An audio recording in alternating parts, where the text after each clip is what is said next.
ఒకనాడు యేసుక్రీస్తు ప్రభుల వారు భూమి మీద 33.5 సంవత్సర కాలంలో 3.5 సంవత్సర కాలం సంపూర్ణంగా సేవ చేయడానికి ఆయన ఒక సవాల్ను ఎదుర్కొన్నాడు.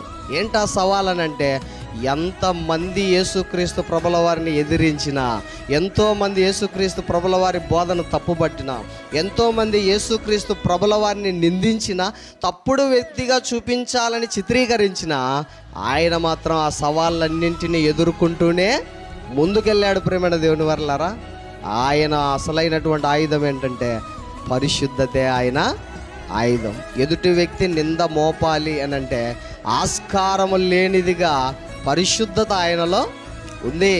ఆయన ఒక మాట సవాలుగా విసిరాడు. ఏమాట? నాలో పాపమున్నదని మీలో ఎవడు స్థాపించగలడు అన్నాడంటే ఆలోచన చేయండి. అంటే ఎవరైనా కానీ ఈయన పాపి అని అనడానికి ఆస్కారం లేకుండా ఆయన జీవించాడు. ఈరోజు నీ జీవితాన్ని, నా జీవితాన్ని బట్టి అలా మన జీవితాలు ఉన్నాయా? ఎదుటి వ్యక్తి వేలెత్తి చూపించే విధంగా మన జీవితాలు ఉన్నాయా? ఎదుటి వ్యక్తి వేలెత్తి చూపించలేనటువంటి బ్రతుకులు మనకున్నాయా అన్నది ఒకసారి ఆలోచన చేయాలి. ప్రేమైన దేవుని వర్లారా.